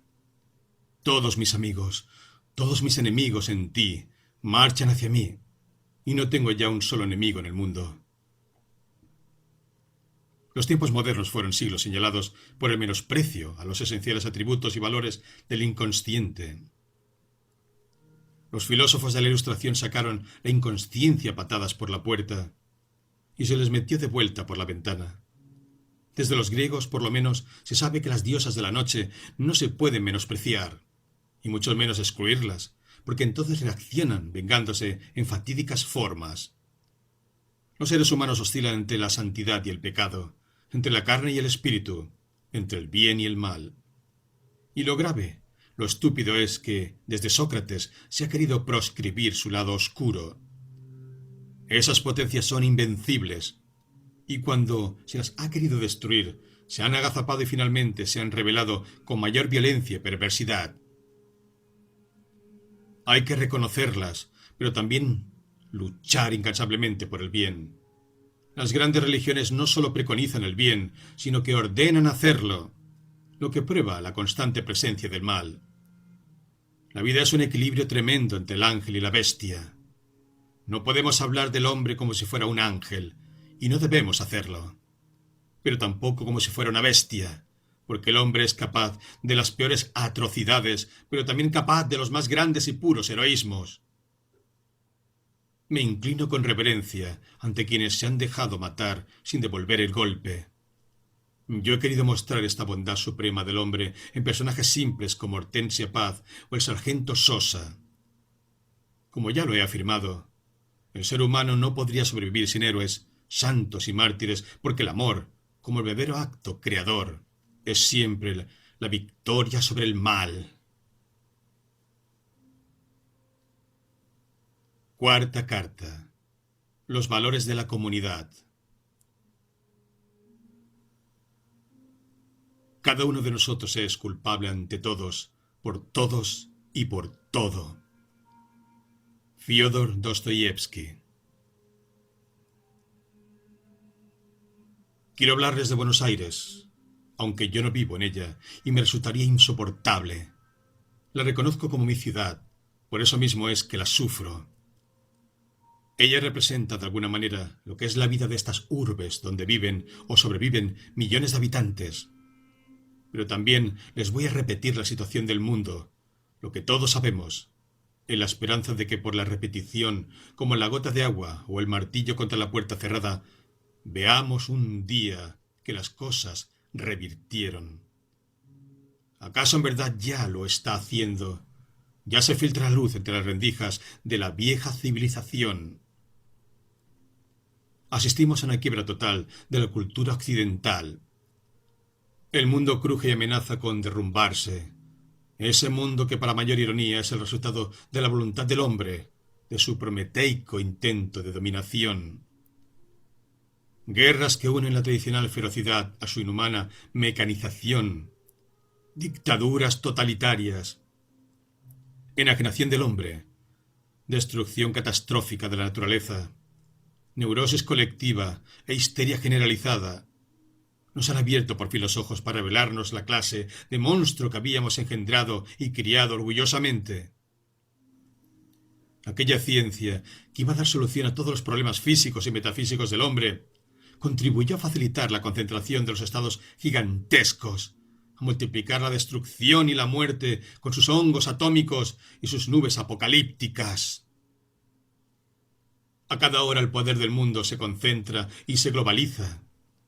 20 o 30 empresas, como un salvaje animal totalitario, lo tienen en sus garras. Continentes en la miseria junto a altos niveles tecnológicos, posibilidades de vidas asombrosas a la par de millones de hombres desocupados, sin hogar, sin asistencia médica, sin educación. La masificación ha hecho estragos. Ya es difícil encontrar originalidad en las personas y un idéntico proceso se cumple en los pueblos. Es la llamada globalización. ¡Qué horror! ¿Acaso no comprendemos que la pérdida de los rasgos nos va haciendo aptos para la clonación? La gente teme que por tomar decisiones que hagan más humana su vida, pierdan el trabajo, sean expulsados, pasen a pertenecer a esas multitudes que corren acongojadas en busca de un empleo que les impida caer en la miseria, que los salve. La total asimetría en el acceso a los bienes producidos socialmente está terminando con la clase media. Y el sufrimiento de millones de seres humanos que viven en la miseria está permanentemente delante de los ojos de todos los hombres, por más esfuerzo que hagamos en cerrar los párpados. Pronto no podremos ya gozar de estudios o conciertos, porque serán más apremiantes las preguntas que nos impondrá la vida respecto de nuestros valores supremos, por la responsabilidad de ser hombres. Esta crisis no es la crisis del sistema capitalista, como muchos imaginan. Es la crisis de toda una concepción del mundo y de la vida basada en la idolatría y de la técnica y en la explotación del hombre. Para la obtención del dinero han sido válidos todos los medios. Esta búsqueda de la riqueza no ha sido llevada adelante para todos, como país, como comunidad. No se ha trabajado con un sentimiento histórico y de fidelidad a la tierra. No. Desgraciadamente esto parece a la estampida, que siga un terremoto donde en medio del caos cada uno saquea lo que puede. Es innegable que esta sociedad ha crecido llevando como meta la conquista, donde tener poder significó apropiarse y la explotación llegó a todas las regiones posibles del mundo. La economía reinante asegura que la superpoblación mundial no puede ser asimilada por la sociedad actual. Esta frase me da escalofríos. Es suficiente para que los poderes maléficos justifiquen la guerra. Las guerras siempre han contado con el auspicio de grandes sectores de la población que de alguna manera u otra se beneficiaban de ella. Como centinela, todo hombre ha de permanecer en vela. Esto nunca ha de suceder. El sálvese quien pueda no solo es inmoral, sino que tampoco alcanza. Las creencias y el pensamiento, los recursos y las invenciones fueron puestos al servicio de la conquista. Colonialismos e imperios de todos los signos, a través de luchas sangrientas, pulverizaron tradiciones enteras y profanaron valores milenarios, cosificando primero la naturaleza y luego los deseos de los seres humanos. Sin embargo, misteriosamente, es en el deseo donde se está generando un cambio. Lo siento a los hombres que se acercan en la calle y lo creo de las juventudes del mundo. Pero es en la mujer en quien se halla el deseo de proteger la vida, absolutamente. La degradación de los tribunales y el descreimiento de la justicia provocan la sensación de que la democracia es un sistema incapaz de investigar y condenar a los culpables, como si resultara un caldo de cultivo favorable a la corrupción, cuando en realidad lo que ocurre es que en ningún otro sistema es posible denunciarla. No es que en otros países no exista. Hasta termina siendo más corrupta y degradante si creemos en el conocido aforismo de Lord Acton. El poder corrompe, pero el poder absoluto corrompe absolutamente. Debemos exigir que los gobiernos vuelquen todas sus energías para que el poder adquiera la forma de la solidaridad, que promueva y estimule los actos libres, poniéndose al servicio del bien común, que no se entiende como la suma de los egoísmos individuales, sino que es el supremo bien de una comunidad. Debemos hacer surgir, hasta con vehemencia, un modo de convivir y de pensar, que respete hasta las más hondas diferencias, como bellamente define Zambrano. La democracia es la sociedad en la cual no solo es posible, sino exigido, el ser persona. Frágil y falible, hoy en día ningún otro sistema ha probado otorgar al hombre más justicia social y libertad que la precaria democracia en que vivimos. La democracia no solo permite la diversidad, sino que debiera estimularla y requerirla, porque necesita de la presencia activa de los ciudadanos para existir. De lo contrario es masificadora y genera indiferencia y conformismo. De ahí la esclerosis de la que padecen muchas democracias. No se puede identificar sin más democracia con libertad. Muchos no solo dejan de buscar la libertad, sino que hasta le temen.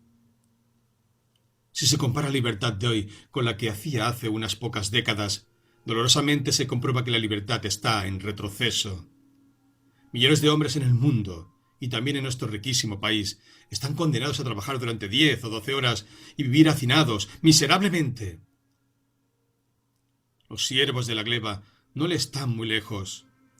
Este hecho hace que quienes podemos vivir en libertad seamos más responsables, porque como dijo Camus, la libertad no está hecha de privilegios, sino que está hecha sobre todo de deberes.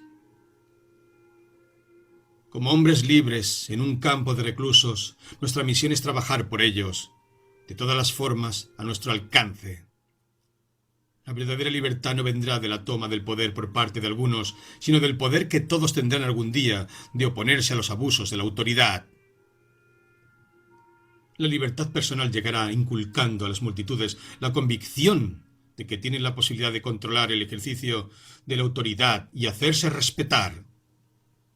Afirmó Gandhi, ese hombre que luchó hasta la muerte por la libertad de su milenario país.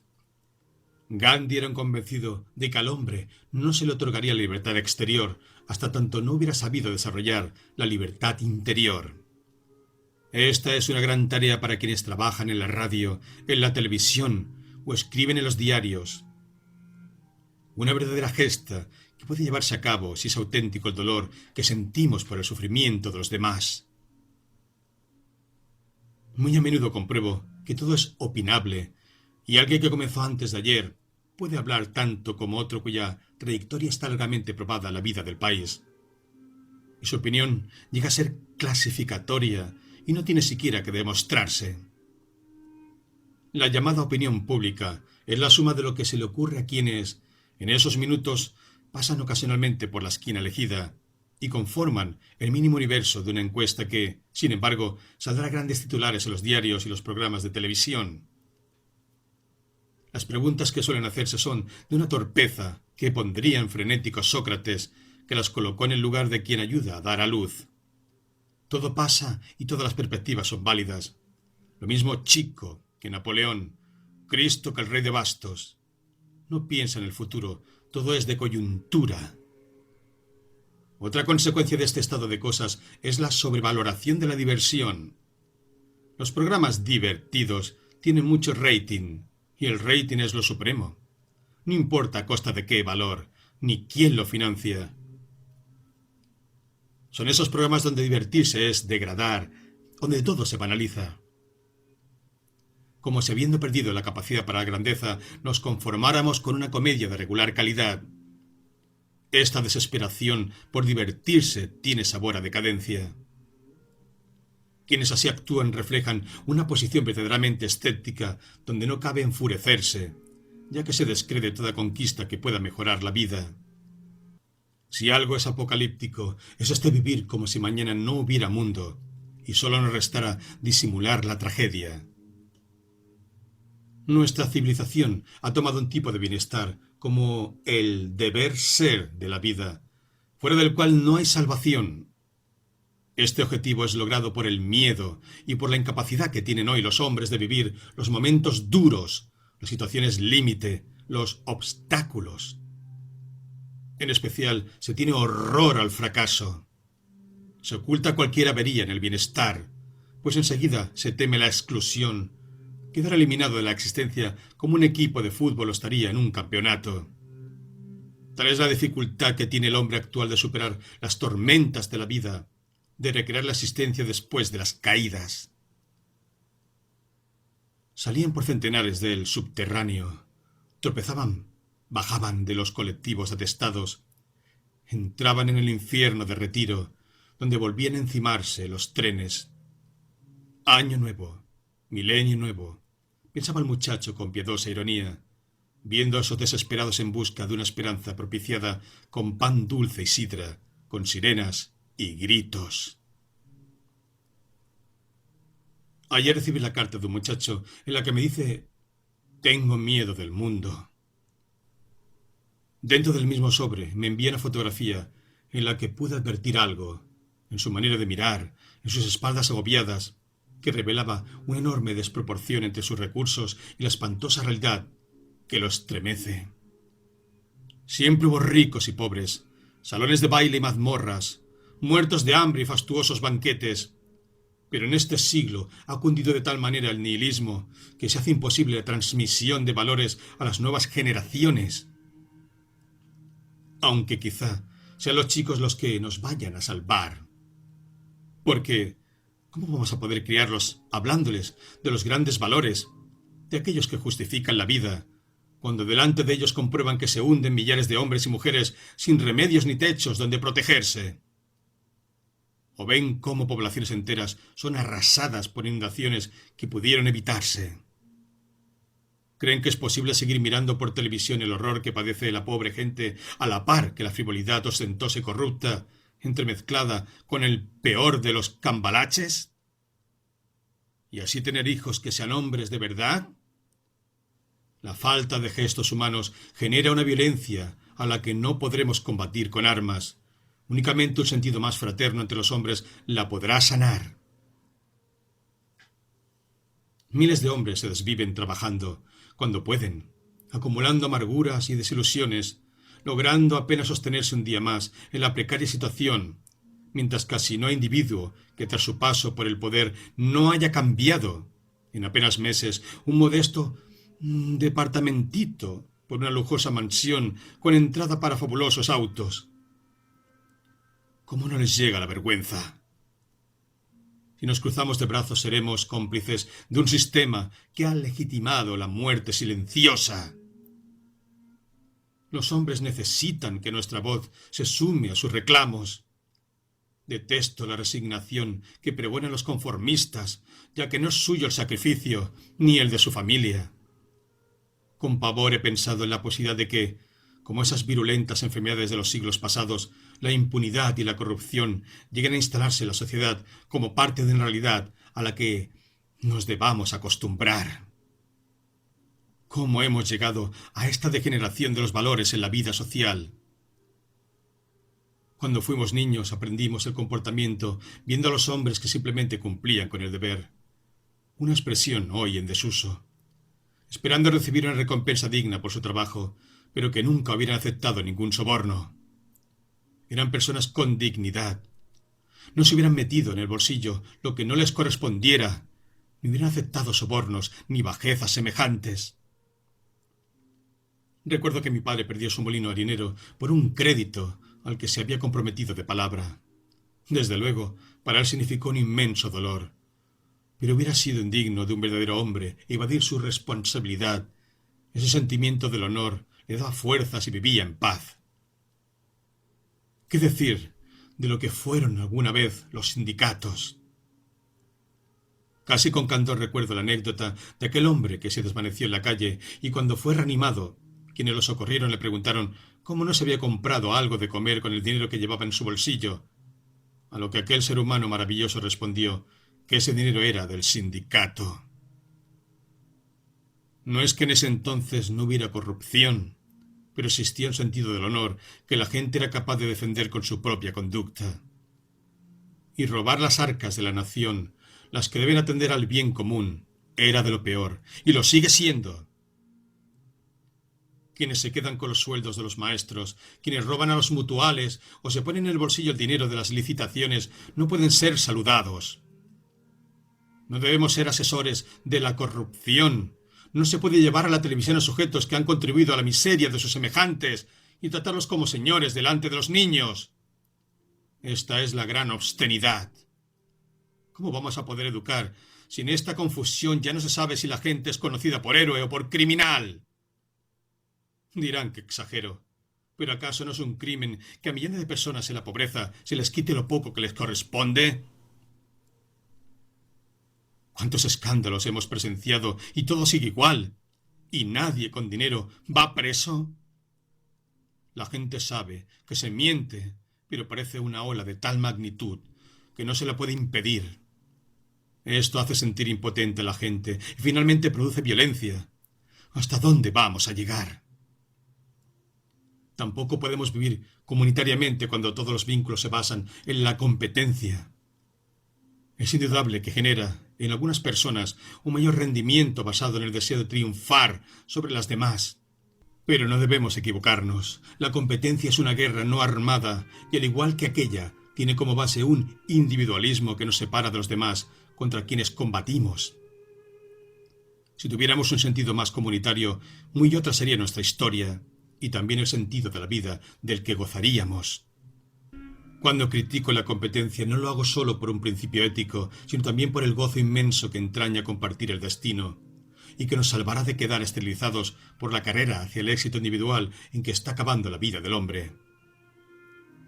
Semanas después, otra tarde, cuando me senté a contestar la carta del muchacho, advertí que yo de joven escribía cada vez que era infeliz, que me sentía solo o desajustado con el mundo en que me había tocado nacer. Y pienso si no será siempre así, que el arte nazca invariablemente de nuestro desajuste, de nuestra ansiedad y nuestro descontento. Una especie de intento de reconciliación con el universo, de esa raza de frágiles, inquietas y anhelantes criaturas que son los seres humanos. Los animales no lo necesitan, les basta vivir, porque su existencia se desliza armoniosamente con las necesidades atávicas, y al pájaro le basta con algunas semillitas o gusanos, un árbol donde construir su nido, grandes espacios para volar, y su vida transcurre desde su nacimiento hasta su muerte en un venturoso ritmo que no es desgarrado jamás ni por la desesperación metafísica ni por la locura. Mientras que el hombre, al levantarse sobre las dos patas traseras y al convertir en un hacha la primera piedra filosa, instituyó las bases de su grandeza, pero también los orígenes de su angustia, porque con sus manos y con los instrumentos hechos con sus manos iba a erigir esa construcción tan potente y extraña que se llama cultura, e iba a iniciar así su gran desgarramiento. Habrá dejado de ser un simple animal, pero no habrá llegado a ser el Dios que su espíritu le sugiera. Será ese ser dual y desgraciado que se mueve y vive entre la tierra de los animales y el cielo de sus dioses, que habrá perdido el paraíso terrenal de su inocencia y no habrá ganado el paraíso de su redención. ¿Cuántas veces les he aconsejado a quienes acuden a mí, en su angustia, en su desaliento, que se vuelquen al arte y se dejen tomar por las fuerzas invisibles que operan en nosotros? Todo niño es un artista que canta, baila, piensa, cuenta historias y construye castillos. Los grandes artistas son personas extrañas que han logrado preservar, en el fondo de su alma, esa candidez sagrada de la niñez y de los hombres que llamamos primitivos, y por eso provocan la risa de los estúpidos. En diferentes grados, la capacidad creativa pertenece a todo hombre, no necesariamente como una actividad superior exclusiva. ¿Cuánto nos puede enseñar los pueblos antiguos, donde todos, más allá de las desdichas o de los infortunios, se reunían para bailar y cantar? El arte es un don que repara el alma de los fracasos y sin sabores, nos alienta a cumplir la utopía a la que fuimos destinados. El arte de cada tiempo trasunta una visión del mundo, la visión del mundo que tienen los hombres de esa época, y en particular el concepto de la realidad. En este nuevo milenio, debajo del gran supermercado del arte, como los brotes que germinan después de un largo invierno, se perciben, acá y allá, los testimonios de otra manera de mirar. Notablemente en el cine, en películas de muy bajo presupuesto que nos llegan de pequeños países no contaminados por la globalización, se expresa el deseo de un mundo humano que se ha perdido, pero al que no se ha renunciado. Son películas que nos traen un alivio al ver que la vida simple, humana, aún está viva. El hombre no solo está hecho de muerte, sino también de ansias de vida. Tampoco únicamente de soledad, sino también de comunión y amor. Contemplaba con mirada de pequeño dios impotente el conglomerado turbio y gigantesco, tierno y brutal, aborrecible y querido, que como un temible leviatán se recortaba contra los nubarrones del oeste. El sol se ponía, y a cada segundo cambiaba el colorido de las nubes en el poniente. Grandes desgarrones gris violáceos se destacaban sobre un fondo de nubes más lejanas, grises, lilas, negruzcas. Lástima ese rosado, pensó, como si estuviera en una exposición de pintura. Pero luego el rosado se fue corriendo más y más, abaratando todo, hasta que empezó a apagarse, y pasando por el cárdeno y el violáceo, llegó al gris y finalmente al negro que anuncia la muerte, que siempre es solemne y acaba siempre por conferir dignidad. Y el sol desapareció. Y un día más terminó en Buenos Aires, algo irrecuperable para siempre, algo que inexorablemente lo acercaba un paso más a su propia muerte. Y tan rápido, al fin, tan rápido. Antes los años corrían con mayor lentitud y todo parecía posible, en un tiempo que se extendía ante él como un camino abierto hacia el horizonte. Pero ahora los años corrían con creciente rapidez hacia el ocaso, y a cada instante se sorprendía diciendo: «Hace 20 años, cuando lo vi por última vez». O alguna otra cosa tan trivial, pero tan trágica como esa. Y pensando enseguida, como ante un abismo: «¡Qué poco, qué miserablemente poco resta de aquella marcha hacia la nada! Y entonces, ¿para qué?». Y cuando llegaba a ese punto, y cuando parecía que ya nada tenía sentido, se tropezaba acaso con uno de esos perritos callejeros, hambriento y ansioso de cariño, con su pequeño destino, tan pequeño como su cuerpo y su pequeño corazón que valientemente resistirá hasta el final, defendiendo aquella vida chiquita y humilde como desde una fortaleza diminuta.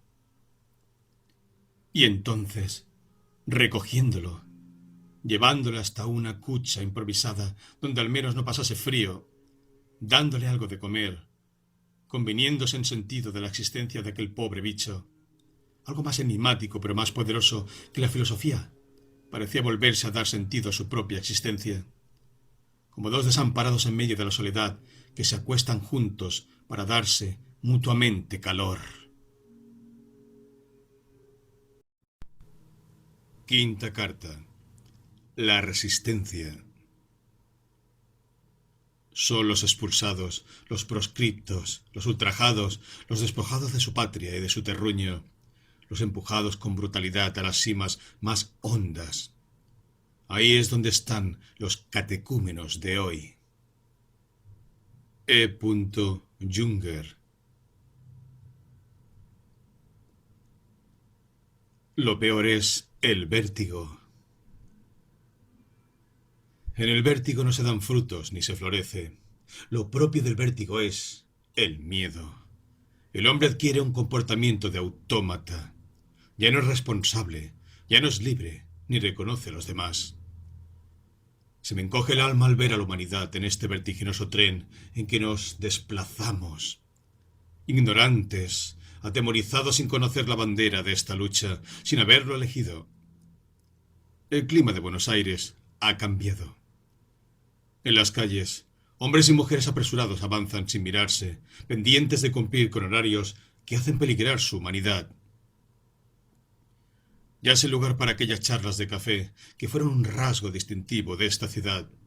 cuando la ferocidad y la violencia no la habían convertido en una megalópolis enloquecida, cuando todavía las madres podían llevar a sus hijos a las plazas o visitar a sus mayores.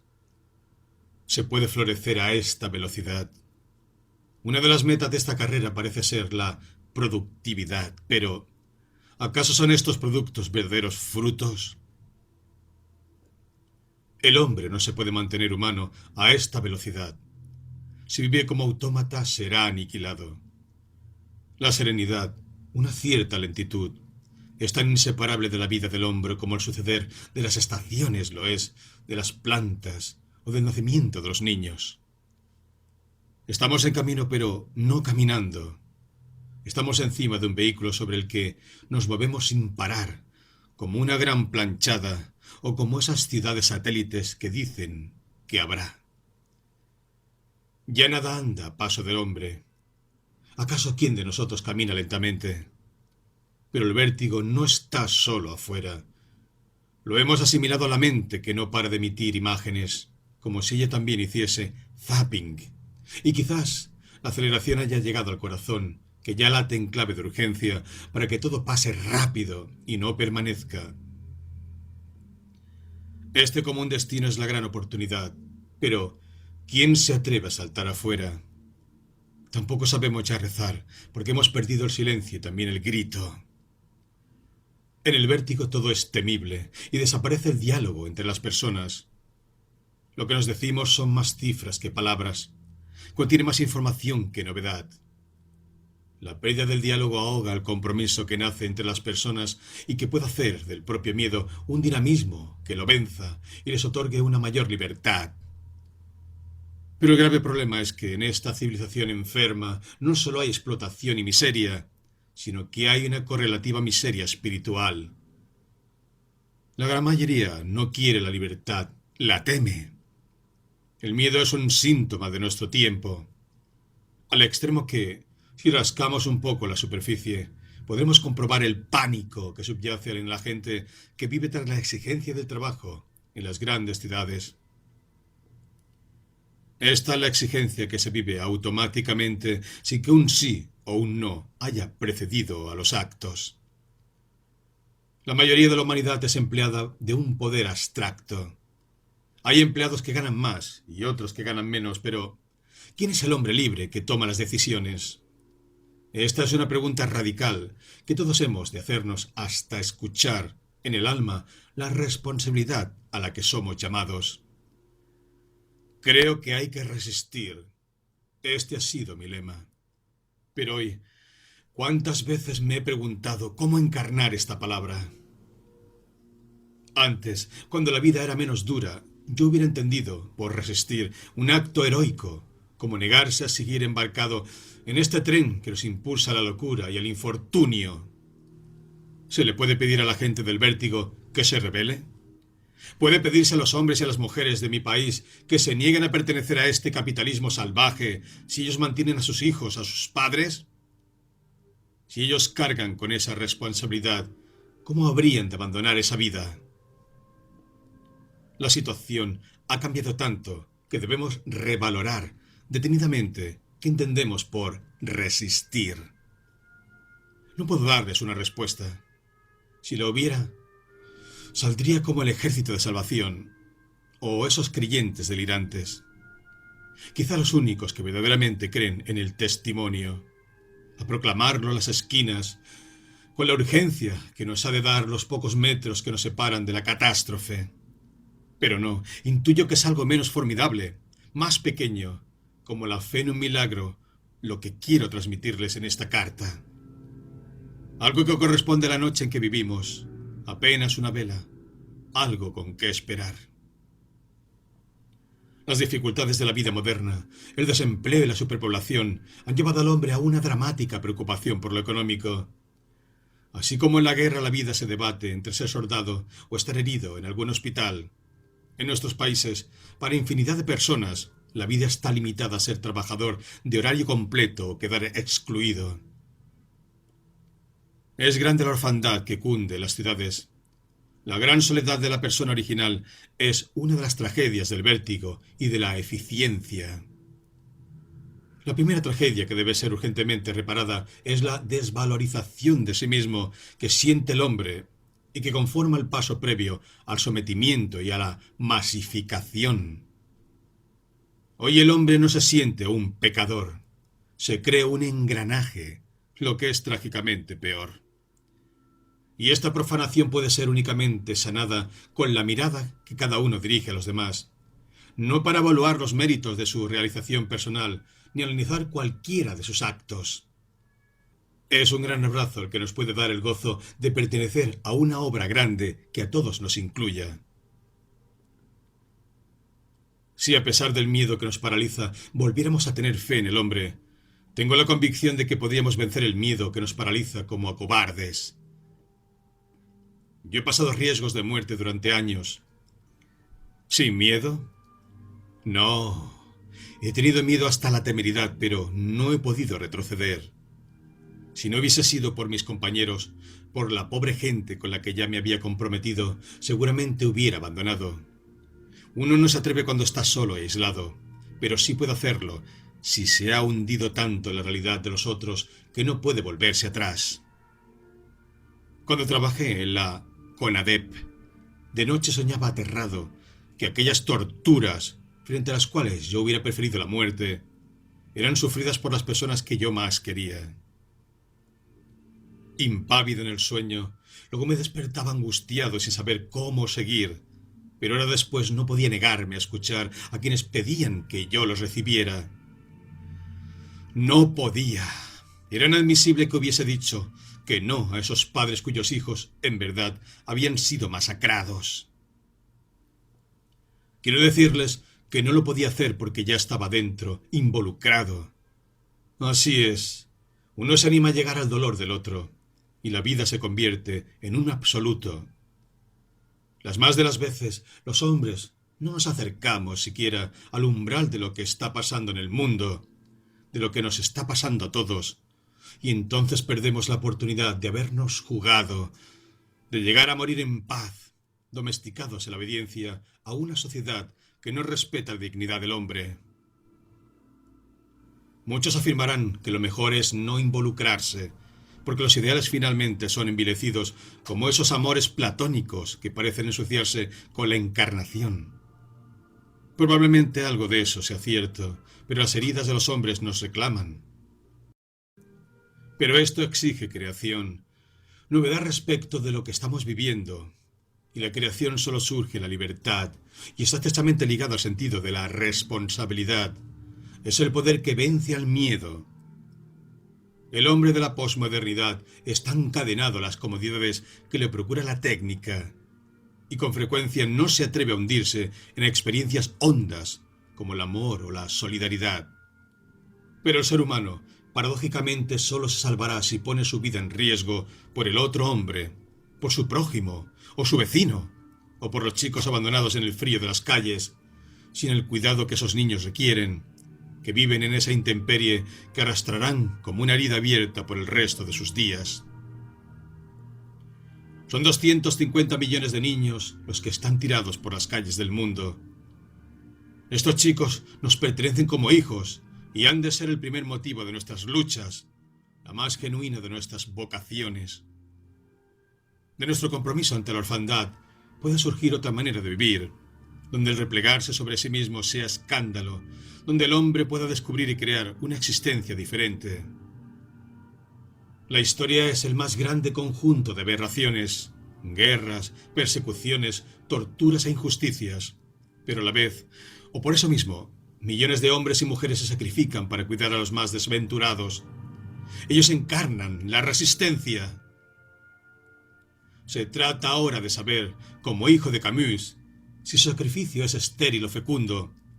Y este es un interrogante que debe plantearse en cada corazón, con la gravedad de los momentos decisivos. En esta decisión reconoceremos el lugar donde cada uno de nosotros es llamado a oponer resistencia. Se crearán entonces espacios de libertad que pueden abrir horizontes hasta el momento inesperados. Es un puente el que habremos de atravesar, un pasaje. No podemos quedar fijados en el pasado, ni tampoco deleitarnos en la mirada del abismo. En este camino sin salida que enfrentamos hoy, la recreación del hombre y su mundo se nos aparece no como una elección entre otras, sino como un gesto tan impostergable como el nacimiento de la criatura cuando es llegada su hora. Los hombres encuentran en las mismas crisis la fuerza para su superación.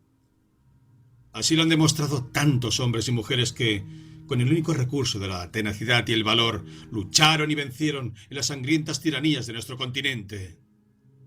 El ser humano sabe hacer de los obstáculos nuevos caminos porque a la vida le basta el espacio de una grieta para renacer. En esta tarea, lo primordial es negarse a asfixiar cuanto de vida podamos alumbrar.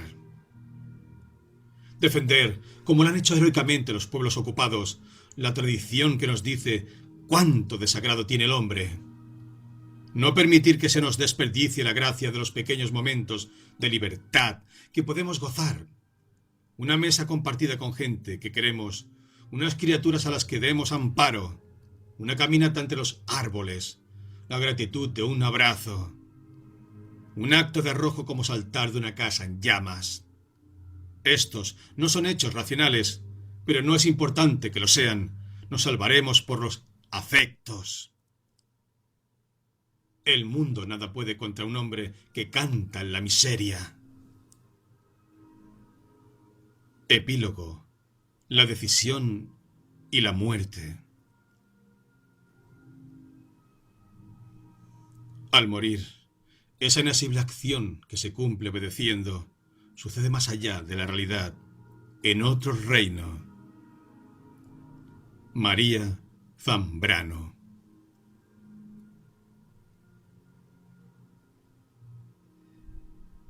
Cada hora del hombre es un lugar vivo de nuestra existencia que ocurre una sola vez, irreemplazable para siempre.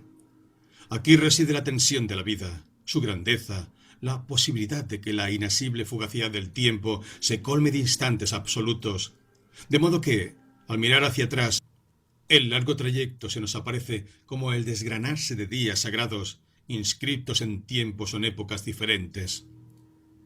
Detener la vida, su inasible transcurrir, no solo es imposible, sino que, de hacerlo, caeríamos en la más negra de las depresiones.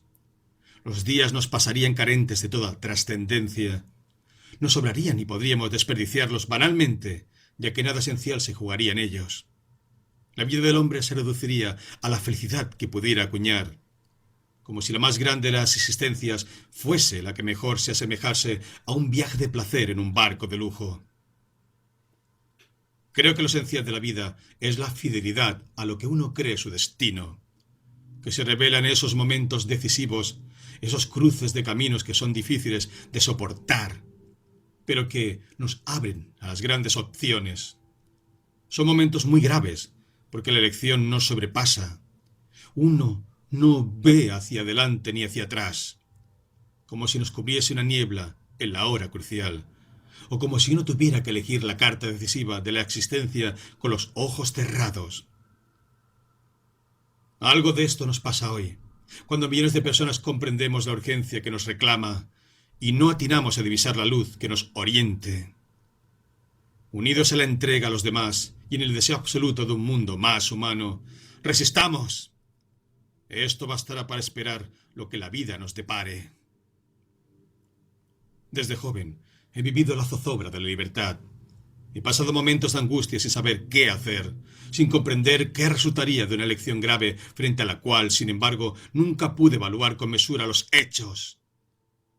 Me recuerdo como quien corriera un tramo por un sendero perdido y luego volviera hacia atrás, sin hallar el dato definitivo que probara que aquel era un buen camino. Pendulaba a la deriva hasta el momento crucial en que me llegaba la decisión al alma, y entonces avanzaba hacia ella, cualesquiera fuesen las consecuencias. Los valores son los que nos orientan y presiden las grandes decisiones. Desgraciadamente, por las condiciones inhumanas del trabajo, por educación o por miedo, muchas personas no se atreven a decidir conforme a su vocación, conforme a ese llamado interior que el ser humano escucha en el silencio del alma. Y tampoco se arriesgan a equivocarse varias veces. Y sin embargo, la fidelidad a la vocación, ese misterioso llamado, Es el fiel de la balanza donde se juega la existencia si uno ha tenido el privilegio de vivir en libertad.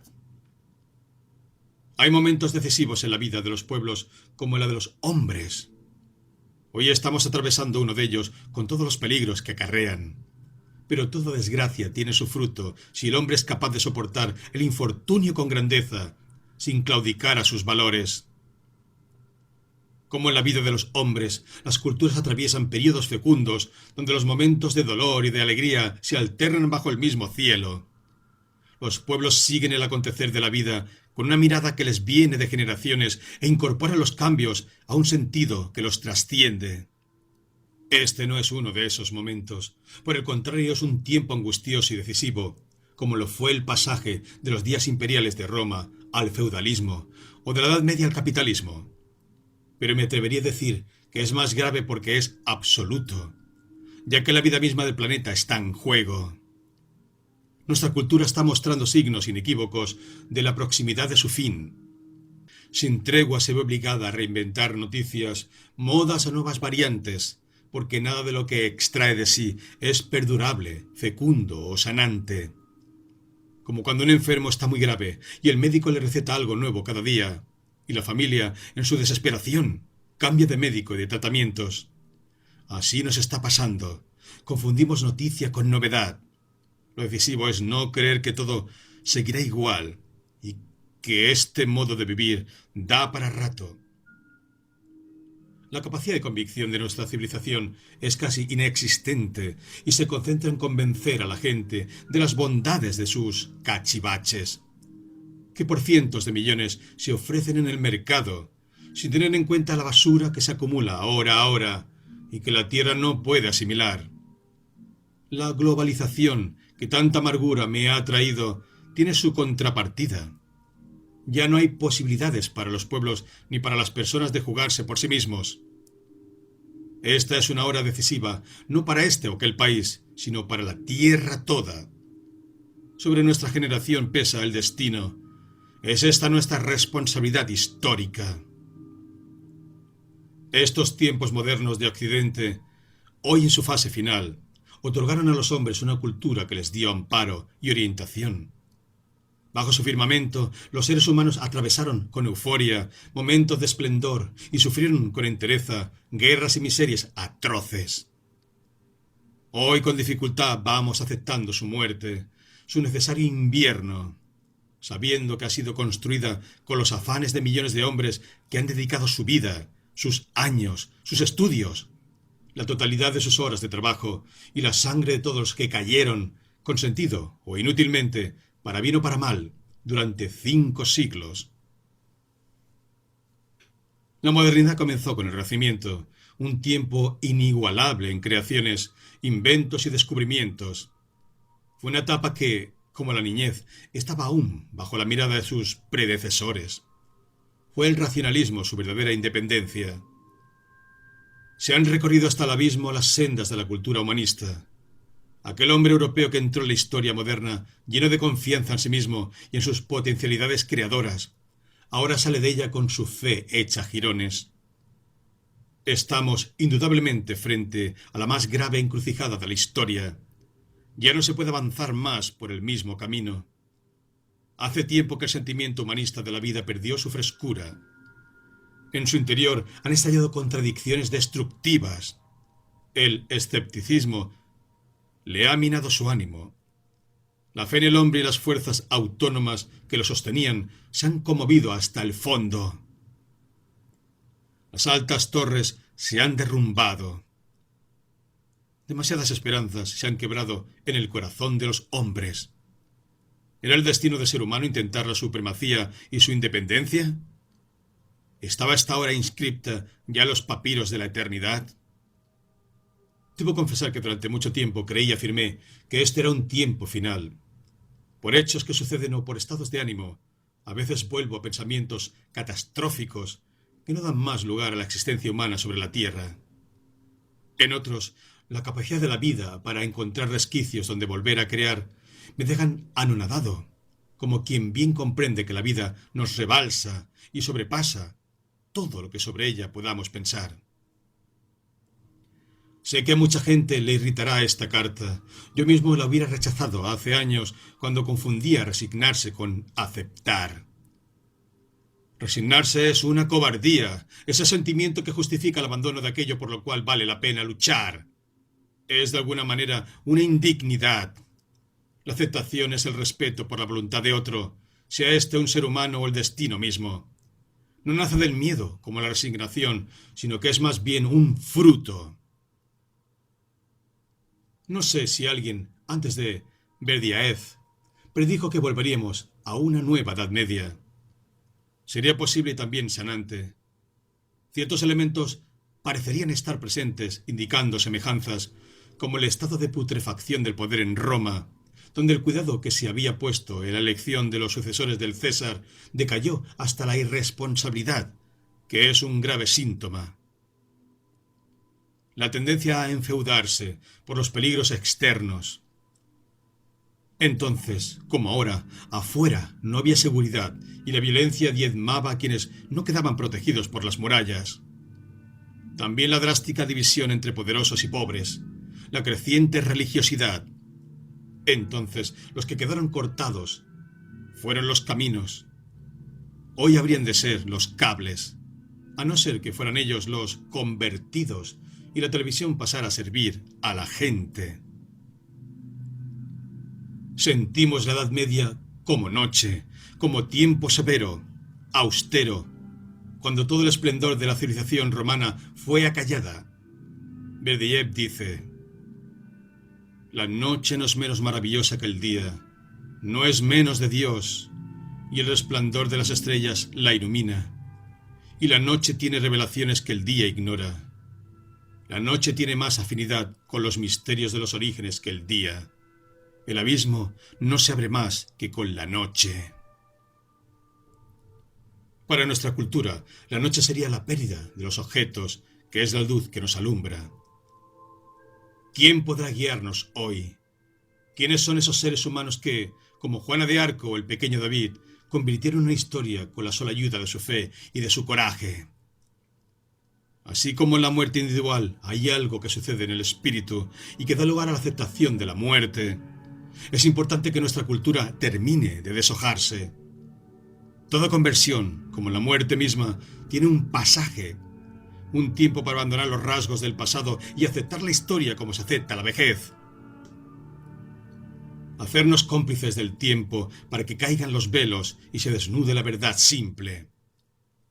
Si algo se les debe a los hombres es la posibilidad de que la verdad madure y se muestre una vez por entero, sin las distorsiones de la propaganda o de los oportunismos.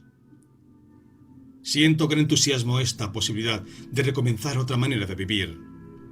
Lo que ayuda a la decisión es un mar de fondo que se ha ido formando a través de hechos aislados que comienzan a entramarse. Imágenes que nos sorprenden, libros que leemos. La gente que frecuentamos, un sentimiento de patria cuando estamos en el exilio. Algo diferente que se valora, que nos asombra y que sentimos como una utopía que se nos acercara. El cambio se da cuando nuestra mirada no se separa de ella. No podemos olvidar que en estos viejos tiempos, ya gastados en sus valores, hay quienes en nada creen, pero también hay multitudes de seres humanos que trabajan y siguen en la espera, como centinelas. En la historia, los cortes no son tajantes, y ya en las postrimerías del Imperio Romano, sus ciudadanos frecuentaban a sus vecinos bárbaros, y es seguro que tendrían amores con ellos. Así ya están entre nosotros habitantes de otra manera de vivir. Hoy como entonces hay multitudes de personas que no pertenecen a esta civilización posmoderna. Muchas están trágicamente excluidas y otras muchas parecen aún formar parte de las instituciones sociales, pero su alma está preñada de otros valores. El pasaje es un paso atrás para que una nueva sensación del universo vaya tomando lugar. Del mismo modo que en el campo se levantan los rastrojos para que la tierra desnuda pueda recibir la nueva siembra. Si nos enamoráramos de este pasaje, si en vez de alimentar los caldos de la desesperación y de la angustia, nos volcáramos apasionados, revelando un entusiasmo por lo nuevo que expresa la confianza que el hombre puede tener en la vida misma, todo lo contrario de la indiferencia. Dejar de amurallarnos, anhelar un mundo humano y ya estar en camino. Como la luz de la aurora que se presiente en la oscuridad de la noche, así de cerca está la muerte de mí. Es una presencia invisible. Algunas veces en la vida sentí que estaba en peligro y podía morir. Y sin embargo, aquel sentimiento de la muerte en nada se parece al de hoy. Entonces hubiera sido parte de mis luchas o de alguna circunstancia. Un fracaso de mis proyectos. Podía haber muerto inesperadamente y no habría sido como hoy, en el que la muerte me va tomando de a poco, cuando soy yo quien me voy inclinando hacia ella. Su llegada no será una tragedia como hubiese sido antes, pues la muerte no me arrebatará la vida. Ya hace tiempo que la estoy esperando. Hay días en que me invade la tristeza de morir, y como si pudiera ser la muerte la engañada, me atrinchero en mi estudio y me pongo a pintar con frenesí, confiado en que ella no me arrebatará la vida mientras haya una obra sin terminar entre mis manos. Como si la muerte pudiese entender mis razones y yo hacer de Penélope para detenerla. Cuando la gente me para por las calles para darme un beso, para abrazarme, o cuando voy a algún acto, como la feria del libro, donde una multitud durante horas me está esperando y me colma con su afecto, una invencible sensación de despedida me nubla el alma. Cada vez me ocupan menos los razonamientos, como si ya no tuvieran mucho que darme. Como bien dijo Kierkegaard, la fe comienza precisamente donde acaba la razón. Momentos en que navego sin preguntas mar adentro, no importan las lluvias ni los fríos. Y otros en que me amarro a viejas sabidurías esotéricas y encuentro calor en las antiguas páginas como las personas que me rodean y me cuidan. Me vergüenza pensar en los viejos que están solos, arrumbados, rumiando el triste inventario de lo perdido. Antes, la muerte era la demostración de la crueldad de la existencia. El hecho que empequeñecía y hasta ridiculizaba mis prometeicas luchas cotidianas. Lo atroz. Solía decir que la muerte me llevarían con el auxilio de la fuerza pública. Así expresaba mi decisión de luchar hasta el final, de no entregarme jamás. Pero ahora que la muerte está vecina, su cercanía me ha irradiado una comprensión que nunca tuve. En este atardecer de verano, la historia de lo vivido está delante de mí, como si yaciera en mis manos. Y hay horas en que los tiempos que creí malgastados tienen más luz que otros que pensé sublimes. He olvidado grandes trechos de la vida, y en cambio palpitan todavía en mi mano los encuentros, los momentos de peligro y el nombre de quienes me han rescatado de las depresiones y amarguras. También el de ustedes, que creen en mí, que han leído mis libros y que me ayudarán a morir.